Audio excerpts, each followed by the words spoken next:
I'm looking for people who are inside of themselves satisfied, positive. I cannot make a negative person into a positive person. I can make a positive person with the will to learn the best physical therapist on the planet if they want that. That's easy. It's easy to make a lot of money when you create fear and then you go, well, I have the solution. That's not what we do here. We actually want to get ourselves out of the way of clients. We want to say, all right, you got it? You good? Okay.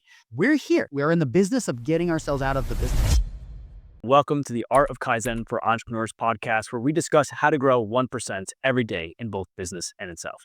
Today, we have Dr. Carlos J. Berrio, a highly trained sport fitness physical therapist in Alexandria, Virginia, who has been helping clients in all fitness levels since 1998. He's here to explain to us what Medicine 3.0 is and how he is helping his clients and his practice improve 1% every day. Thank you, Dr. Carlos, for joining me today. I'm happy to be here. Let's get into it. I love it. And one of the things that you mentioned when we first started having conversation is Medicine 3.0 is something I've never heard of.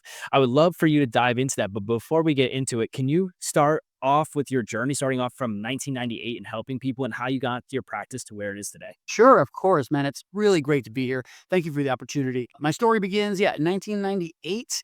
We had a singular focus of changing the standard of care, what people were to expect when they went to see someone for physical medicine care.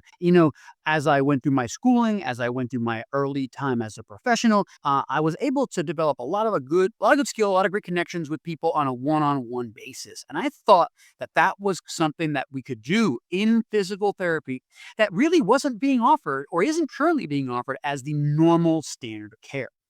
We have been helping athletes unlock themselves for years, but not just that. We want to make sure that we're blending the idea that physical medicine and physical therapy and personal training and the kind of personal wellness service that some people have taken for granted can be offered in one place with one theme under a culture that makes sense. And in doing that, we have created Spark Physiotherapy and soon to be rebranded as the Spark Field House, where everyone can experience that 1% better every day. And that's something that we are very, very proud to be able to provide for people. I love that. Absolutely. And, you're so right. I've recently heard Instagram or TikTok, whatever it might be, that doctors are actually able to subscribe going to the gym or a subscription to a gym, right? Yes. Which is unheard of, right? So is this that Medicine 3.0 that you're talking about? Can you dive into that a little bit more? Absolutely. I need to give credit where credit is due. Medicine 3.0 is a concept that's been written about in a book by Dr. Peter Attia, and this book is known as Outlive. It's not a new book. It's one that I recommend all my clients pick up. And not because I believe it has any secrets, but the idea of Medicine 3.0 being a medical practice where we can take a look into the future, where we can use the current technology, our current outcomes measurements, and our tools to say, you know what? We don't need to wait until something catastrophically happens. We don't have to wait until something blows up and affects your life. We can get ahead of that. We've developed our own tools, but I think a lot of good physical therapists in the country have developed amazing tools for this. And we all want to encourage people who are seeking this care to find that kind of practitioner. One who takes all that is being delivered as far as information when that person comes in, that person's goals, that person's limitations, even the ones that are not real, the ones that are perceived sometimes, really get in the way. We treat fear probably more than we treat any manual dysfunction.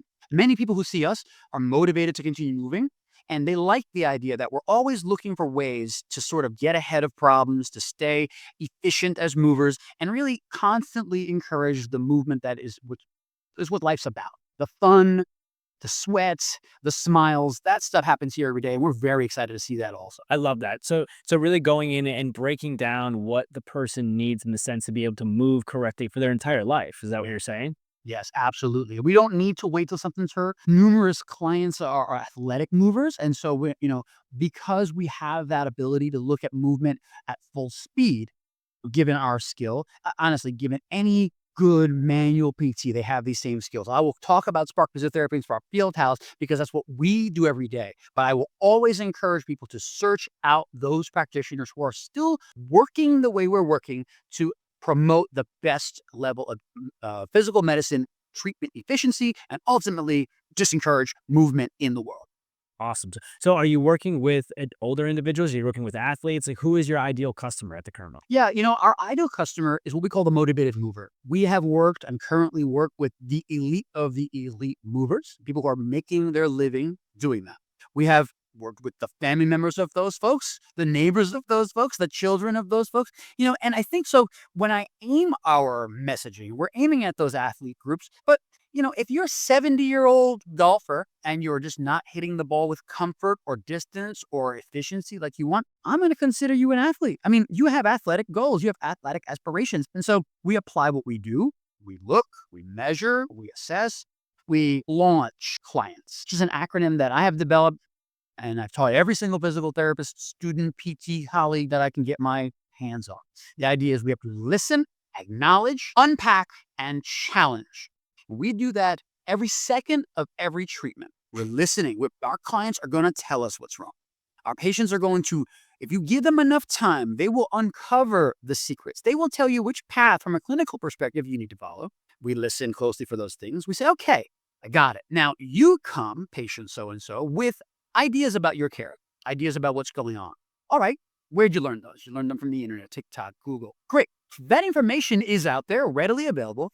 But if it was out there for you to find, it wasn't made for you because it was already there. So the challenge is, how do I educate our clients and the individuals around us to synthesize that information into a place where it's useful for me? So in the unpacking part of this, we say, okay, well, you're correct. You've got good information, but this doesn't apply to you in this way because of X, Y, and Z. So we provide that education.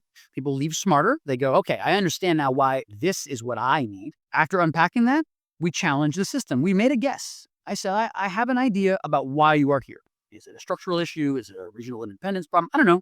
But now we're going to challenge that guess. I'm going to do something. We're going to provide a treatment. We're going to dry needle. We're going to mobilize. We're going to exercise, whatever. And then we launch again. I go, what do you feel?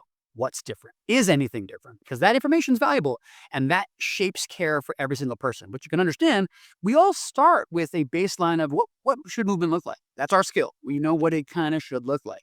And when it falls outside of those parameters, we say, okay, well, if you're not moving in the normal manner with good ease and efficiency, I don't know how you would expect to move fast with ease and efficiency. So this is the education. This is the day one. And people, they understand it. We have done our best to uncomplicate this. I have numerous PT colleagues who are all trying the same thing. We're trying to make this easy to understand, easy to make a part of your life. And then in doing that, we'll make it fun. And people kind of stick with it. Dude, Dr. Carlos, I love that. That was a breakdown for all the listeners out here, for the entrepreneurs, the business owner. That's a breakdown within his business of Kaizen, how he goes about and has a clear understanding of what the problems are, where the current position is that he's dealing with, and then being able to run tests and concepts against that problem to see if it improves the overall process of the goal that they're going after. Super powerful, Dr. Carlos. I think that's absolutely, for a person that's an athlete. I'm 31 years old. You see the trophies in the background. I play professional paintball, and I sit in this desk majority of the time, and I bait my body up. And I've constantly met people that have gone through, and I've tried to explain to them the sport, and I've tried to understand how my pains are, and they go through the same regimen over and over. It seems like it's the same stuff that I saw on Instagram, but you're bringing in something totally different. Is that the biggest problem that you're seeing as your industry? Is that people are trying these cookie cutter mentalities, and they're not really, as you would say, launching their clients to the next level? I do think that is the biggest issue. I have written blog posts about this kind of thing, and let's make sure that your viewers, your listeners can have access to that. So I'll send you that link. There was a post we did some time ago called "Is this guy legit?" And that understanding of educating people on, like, no, you can take all the information on the internet, but understand the source, and then understand whether or not that source is actually doing this for your benefit.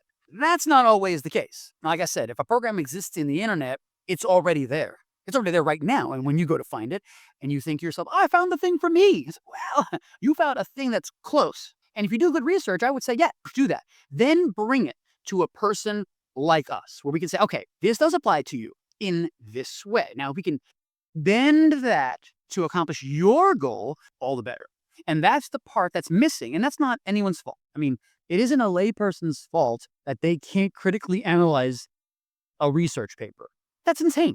However, there are well-meaning people out there utilizing those data to scare people into buying stuff. And that's where there's a gap between the value that can be provided and the process of which people think they're going to get that value because they think I go to the internet, I ask it questions, and I'm going to get an answer. You'll get information. We need to bend it to apply to you. Then we're good. That's the key. We're missing that piece. And I think what we're doing on a regular basis to provide good information via our social media channels, our blog channels, and channels like this, I love talking what we do because I feel like I learn every single time I speak to another person about this kind of thing. And I like to hear that, this kind of approach could work in other worlds. I really, really hope it soon becomes the norm in my world. Yeah, that's my next question is where do you would go with this? You're educating people on this concept of that you need to really understand the body and the individual. If you're listening to this, you're a business owner, you've been sitting at your desk all day, your hips are starting to hurt. It's a problem to get up sometimes. These are the type of things that I'm constantly asking because I go from at a desk to diving headfirst at running full speed with 30 pounds on my back. And it's like, man, I'm eventually going to, as you said, if I'm not going to address the problem early, it's going to break. I'm going to have a major fracture here in due time just because I'm not moving correctly. With someone that comes to you and say we're talking to business owners right now, we're sitting at their desk a majority of the time, and maybe they're starting to feel some hip pain, some knee pain. Is there something that you can give them a recommendation or some guidance outside of finding an individual like yourself, which I think would be the best move, but something that they can start off with to start addressing and learning their own body to understand these problems? Yeah, you have touched on a very, very important thing, and it's funny. I'm writing on it right now on kind of a one thing. People in your position, the specific position, figurative position that we're talking about, is this flexion internal rotation position. If I could give anyone who's listening with single piece of advice, is that every 8 hours you sit like this in this position, you need 30 minutes of loading and extension. That doesn't sound like a big deal. And some people go, well, what does that mean? Well, loading extension is literally picking something up that's heavy in front of you and standing up. So that's numerous moves that you and I know right now. You could think of 5 moves right now that involve you going from this position to this position with weight in your hand. So I don't care which one you do. People want to know, like, what's the best exercise? Like, the one you do. The one you do. The one you do is the only exercise that counts. There are no shortcuts. We apply the basics every single day. And we bend the basics to the patient that's in front of us, the client that needs what they need. So that's just it. It's all about that context. What we do is very different conceptually than is being offered in the world, but contextually, it matches every single person. That's the key. So again, that piece of advice, get extending. If you sit here, it shouldn't be automatic that you should go, well, I should be able to stand up and throw and jump. Like, no, you spend 8 hours like that. You are literally training to be here. So if we get extended, that means the next time we go to extension under speed, under a load, or maybe even where like, oh, we didn't expect to be extended. Well, we've been there. And if we practice those positions under load, under tension, numerous times, the next time you go there, it can't hurt you because you've been there. Your body's acclimated to that. So another thing you'll see in places like us or in facilities like ours, you'll see movement in directions that don't always get displayed at One Life or Valleys or whatever you're going to. A lot of our movement is here and here and here and here and very north and south oriented. But I would argue that you will never be injured by a load in the world that was right here and that you were ready for because we train for that. Even if we don't train actively for it, our day to day puts us here. So the things that get us are the ones that are over there or over there. And so a lot of what we do is asymmetrical stance and rotational plane. And so when we combine that with the good north and south work, it creates a thick, robust, efficient human. It's actually hard to break things that are strong. Go figure. Go figure. Dr. Carl's super, super knowledgeable and a clear understanding of what a PT should be doing to really help a body, but also how humble to be able to say that I'm going to make sure I adapt and I change to every single person that comes through my front door because each person is different. And I really want to dive into the business side, right? Spark Physio is and what did you say you were rebranding to? The Spark Fieldhouse. Spark Fieldhouse. So rebranding as Spark Fieldhouse, this business, it sounds like you have developed a concept and an ideology that really helps every single one of your patients become better. Talk to me about how you build a team around this concept and ideology that represents exactly what you want to see and ensure that none of your employees are having shortcuts or cutting into the general concepts that you're seeing from other PTs, but staying within the concept of really that launch basis that you talked. Yeah. The first thing for our team, honestly, is I'm looking for people who are inside of themselves satisfied, positive. I cannot make a negative person into a positive person. I can make a positive person with the will to learn the best physical therapist on the planet if they want that. That's easy. What we do is not difficult. Conceptually, we try to make things difficult. And I think some people on the planet are doing that. Like it's easy to make a lot of money when you create fear and then you go, well, I have the solution. That's not what we do here. We actually want to get ourselves out of the way of clients. We want to say, all right, you got it? You good? Okay, we're here. So first of all, having a staff that understands that, we could make more money than we make. We are in the business of getting ourselves out of the business. you know, One thing that we have been able to do, and it's part of the rebrand, is keep people close. And so with this new rebrand and some of the things that you might be seeing on socials and our new website is we're creating an environment that's kind of like a private club, a membership, let's say. But with that comes increased access to us. We just want to be whatever our community needs at that moment. So if a community, let's say a community member comes in here and they have treatment and then they're gone after a month, they're finished and their elbow feels great or whatever it is. 2 months later, they're thinking they're running around, they sprain an ankle. They don't have a guess about where they go. They have a trusted resource, someone they know they can go to immediately. And that's what this brand has been about. Like, we never really want to let you away. You will always have us as a resource. You will always be able to reach out and mitigate your own pain. And on top of that, we could say, well, I think, and maybe people want to argue with this one. My sense is that if you have me in your pocket or one of my team in your pocket, you know that at any time, if something hurts, I have a resource. You will hurt less because you will not have instances of, what do I do? Where do I go? Oh no, what if this is broken? You don't have to think that because we're going to give you that answer. You're going to feel good about it. And we're going to give you a plan. Team members that can assume that live that, and can be happy and a positive, that's key. And I believe we've had to let people go in the past to do that sometimes, and the last time, I honestly must say, the last time I let anyone go was purely because I was said, I believe you are not happy. And I was not incorrect, but I said, that can't be here. If our staff aren't overwhelmed with the positivity that we're providing to our community, you don't deserve to work here. That's it.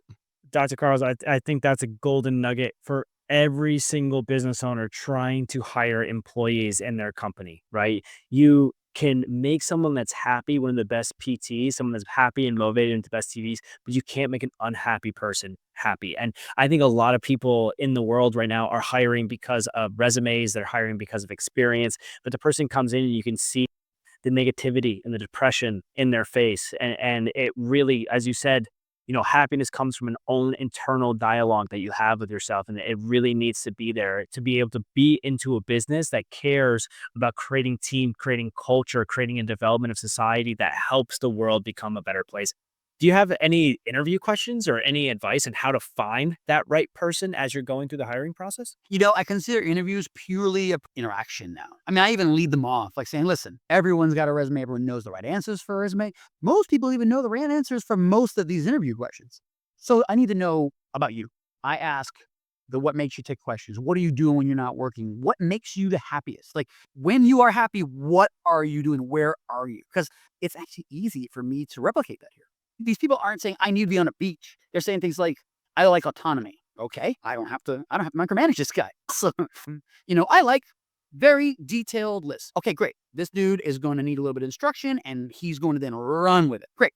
I try to be as flexible and as patient as I can. I think if you're a business owner, those are two vital pieces of your character that I think we can all work on. And I think if you have some, you're probably ahead of the game. Can't tell you what made me a patient person, but I do believe that I am all about giving everyone the opportunity to show me their best shot, whether it's a client, whether it's a patient, whether it's a staff member or a colleague. And I know I can tell when people are giving their earnest best effort. That's something I've learned as a skill too. And when I see that, hey, there's no complaints. We're all working hard. We're all trying for the same thing. That's an important part of how I run a business. And I'm not a businessman. I got to tell you, everything I've learned by doing twice.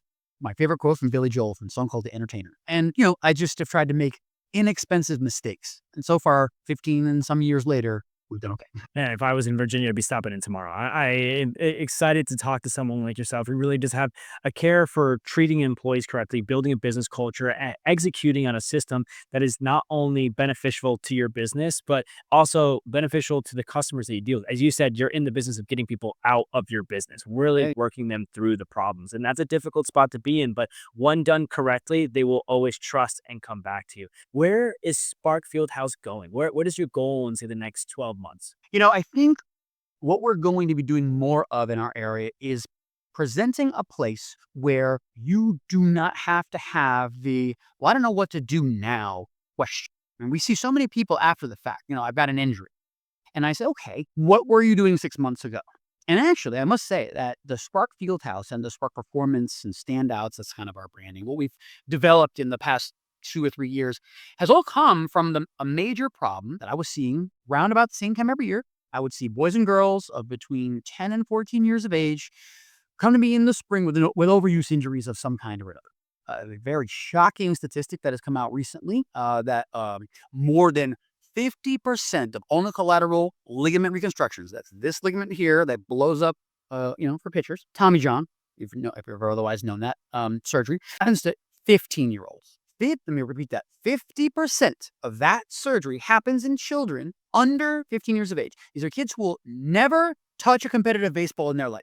And it's a completely preventable injury in that if you are training to thicken and strengthen and become efficient in the winter, typically that's when we would do so for a spring summer athlete. Well, then come spring and summer, you have something to pull from. Your explosiveness, your speed, your bounce, that's going to come from the power and the strength that you have developed. But if all you were doing during the winter, and this has been the problem, is continuing the high volume, there was never a time to add that mass, to add that strength, to add that efficiency back. And so we get to the part where it's like, let's time to play, it's time to practice, time to try out. And things just blow up. They fall apart. And, why are we doing this? Why is that same kid on 3 travel teams? Why did he have a travel coach leading him around in the winter at all? I don't know. But there's numerous questions we have to ask about what are we trying to do? And in the inside of the field house, what we're trying to do is reinsert the idea that there's a way. Since this isn't new. If you're a high level mover, what you should be doing today, in this case, it's sometime in September, it's known. What you're going to do tomorrow is known. And in fact, we just said, we're going to write the whole program. We wrote the program from day 0 to day 365. You're an athlete. The only thing you need to know is when do I step in the beginning? When is day 0 of that program? And so for any winter athlete, you're going to train in the off season when it's sunny. And if you're playing when it's sunny, you're going to start training heavy when it's cold. That's the basics. It's very simple. And there isn't a person who's got a jersey with a name that who doesn't train this way. So we have criteria movers doing it the right way. And you have me saying, do the stuff they're doing. They're good. They're good for a reason. And I can bet you Mike Trout didn't play on 4 travel teams. I can bet you he was doing exactly what my guys are doing right now. And that's how you get to be my Trout. That's how you get to throw hard when it counts, hit well when it counts. A meaningful baseball has never been thrown in the month of December in the 150 plus years history of baseball. But here we are, still got guys with radar guns on 12-year-olds. And then they come into me and they go, my arm hurts. It's like, no, we are going to fix this. We are going to fix this. And so from there, our Standouts program and the Spark Fieldhouse was born. I love that, and especially the timing structure, right? And I think a lot of athletes, if they don't have the direct representation of someone like yourself, they go through a process of just trying hard. These are people that they're motivated, they have the desire to be better, and they're pushing. But there is a difference between doing it hard and doing it right, and you have to do it right to be better, right? And I think you're highlighting that. That is all. Is that a free resource? You only get that when you get inside the program. How do you get that 365-day program? That will be a free resource. In fact, it's going to be one of the few parts of our ebook that we're going to bleed out here soon to continue to increase the education that we're able to provide. I'm making it pretty because right now it's very internal. But I have said, actually, this was the year that we were going to first put this out, that I don't care if you're not doing this here. I don't care. You must do something. You must do this, not something, this. These movements, this intensity, at this timing. And if you do, man, it's hard to get hurt. Like, if you're doing the right things, I would have a difficult time giving you a reason that you're injured. And that's what happens when you're strong. You go like, it's actually kind of difficult to get hurt. Doesn't happen. Like I said, weak things don't break. It's just that bit of education. Now, of course, it's in the execution. So you could have a program, and I can't tell you the number of programs and cool toys and gadgets that are offered out there that are specifically marketed as like, this will make you faster. I'm like, you could just make your butt stronger. Like, that's the best way to make yourself faster. This will make you hit harder. It's like, you could just make your butt stronger. There's numerous things out there that I go, guys, you don't need this. No one has ever needed any of this garbage because the basics have always worked. They always will work. They've always worked in the past and they will always work in the future. If we can aim the basics at what it is that you need, man, we are just making the best meal you can make, right? You're putting all of it together and you can finally get that end product that is what you deserve. I think when you do it that way with good education and even mild coaching behind you, and if I'm working with somebody in California who's in our program, I'm happy to answer questions. But get the program, do it hard, and let's get to work. I hope every business owner talks with the animation and the excitement that you have to get people to not do your business, right? Like to be able to support people in the ideas and the concept around what you are here in this world to do, which is make athletes better, make people move better, make them feel better. And listen, the last 5-6 minutes, he all talked about programs that, if done correctly, would lead people out of his business. It's an incredible thing because he's educating people, he's trying to help the world. And I think that's really what us as business owners are here to do. We're here, as Atlas would say, to put the world on our shoulders and move it forward one step at a time and really develop it in a better way. Dr. Carl's incredible. It's amazing to be able to talk to someone with so much energy and animation towards helping the world be a better place. I have 2 more business questions for you, and then I'll let you go. First one, piece of advice, a challenge, a difficulty that you ran into while you were running your business for the last 20 plus years that made you look at business different. Anything from a failed client or maybe a loss of location or something successful, something that you did correctly that really taught you a great business lesson. Anything that you can share with our listeners today. Yeah, I think the toughest challenge I face is a similar barrier as I mentioned earlier. It's figuring out how to educate the public about what they're finding, what they're seeing, but not sounding like it's about me, not sounding like, oh, you got to come here. And when I write, when I speak, I like to use the we. Again, I say very clearly, I don't care if you don't come here, but I do care if you're not doing the things that we know just work. Just do the stuff that works. So for me, I've been able to address that challenge by having that more global language. But I guess it's not phony. It always comes off that way. And when I speak with people who have knowledge in, let's say, the marketing or the promotions worlds, they are mad at me. They're like, no, you got to say more about your thing. Yeah, and I get it, but my thing isn't the answer. It's the way I do it. That's the answer. And anyone in my field can do this way. I used to think if I could take any therapist out of a clinic, any other clinic, and drop them into my clinic, they would be amazing. I've learned that that's not true because it does take, like you're saying, it takes extra, whether it's energy, patience, flexibility, animation, I don't know, whatever it is. But this is harder work than working 4 people at a time. Oh, I don't know if I told you that. We only see 1 patient at a time. And the standard in the world is multiple of 3, 4, 5 patients per therapist. And so when I take a therapist out of that world, many times they're like, what do I do with all this time? And I go like, isn't that what you spent 3 years in PT school for? No one who went to PT school has ever been taught how to treat 4 people at a time. You know that, right? But that is the world. No one will ever be taught how to treat 4 people at a time in a physical therapy program.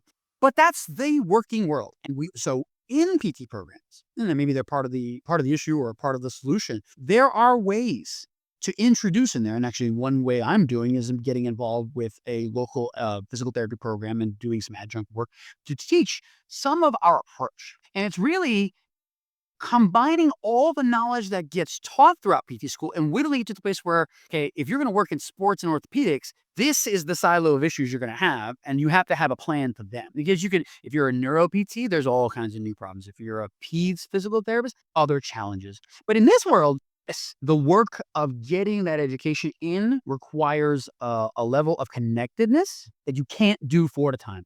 You cannot teach what we are teaching 3 at a time. You can't go like, oh, you got that RDL over there. How many is all of that? It doesn't work, but it happens every day.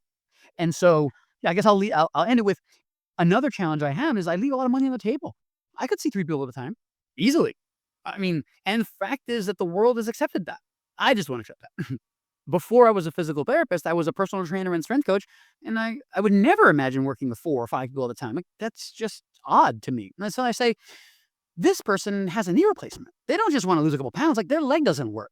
Why wouldn't they want to be treated one-on-one like a single person and get their problem handled by itself instead of being multi-treated and felt like I'm just one of 4. That's not what I want here. And I don't think anybody should accept that.